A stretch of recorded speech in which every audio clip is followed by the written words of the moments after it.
జీ5 app download చేసుకుని పూర్తి ఎపిసోడ్లని ఉచితంగా చూడండి. బాబాయ్, నువ్వే టెన్షన్ పడకు బాబాయ్. సాధ్యమైనంత తొందరలో నీ ఆస్తి నీకు ఇప్పించే బాధ్యత నాది. నన్ను నమ్ము. నువ్వున్నావు కాబట్టే ఇంత ప్రశాంతంగా ఉన్నానమ్మా. లేదంటే నాలో ఉన్న అగ్నిపర్వతం బద్దలై ఉండేది.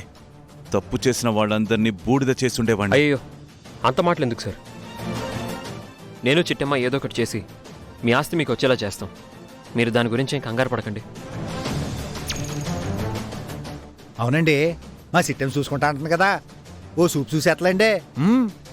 సరే, వస్తానమ్మా. బాబాయ్,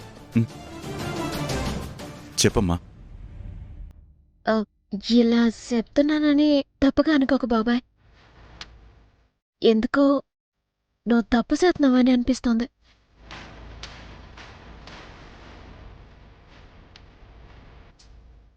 ఏం మాట్లాడుతున్నావమ్మా? అవును బాబాయ్, తల్లిని గుండెలో ఎట్టుకుని పోజెత్తున్నావా? అలాంటిది తోడు పుట్టిన సెల్లల్ని మాత్రం ఎందుకంతలా ద్వేషిస్తున్నావా?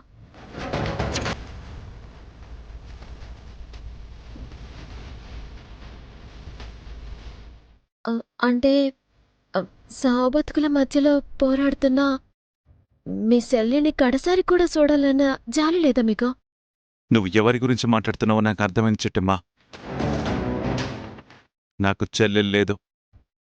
ఉన్న చచ్చిన వాళ్ళతో సమానం.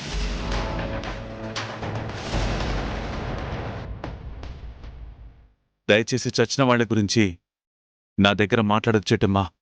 తనింకా సావలేదు బాబాయ్. సావాలని కోరుకోకండి.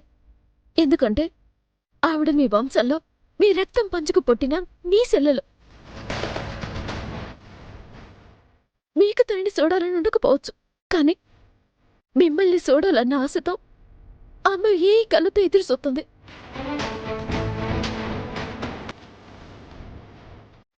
ఒక్కసారి తన స్థానంలో ఉండి ఆలోచించండి బాబాయ్.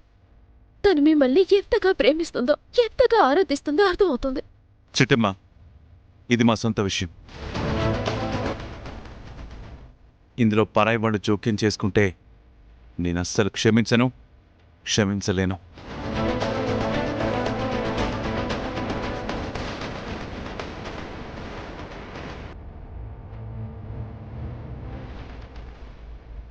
బాబాయ్, నీకన్నా చాలా చిన్నదాన్ని, మీ బిడ్డ లాంటిదాన్ని. ఇప్పటిదాకా మీకు అమ్మ మాత్రమే ఉందనుకున్నాను. కానీ నాకిప్పుడే తెలిసింది బాబాయ్, మీకొక చెల్లెలి కూడా ఉందని. ఆవిడ తన ప్రాణాలతో పోరాడుతుందని. ఈ బంధాలు పట్టింపులు ఇవాళ ఉంటాయి, రేపోతాయి బాబాయ్. కానీ మనుషులు పోతే తిరిగి వాళ్ళని ఎప్పుడు చూడలేము, కలవలేము బాబాయ్. ఒక్కసారి మీ పంతాలు పట్టింపులు పక్కన పెట్టి మీ చెల్లెలు గురించి ఆలోచించండి బాబాయ్. ప్లీజ్ బాబాయ్. ఆల్రెడీ చెప్పాను, ఇది మా సొంత విషయమని. దయచేసి వాటిలో తలదూర్చి మీకున్న విలువను పోగొట్టుకోకండి ప్లీజ్.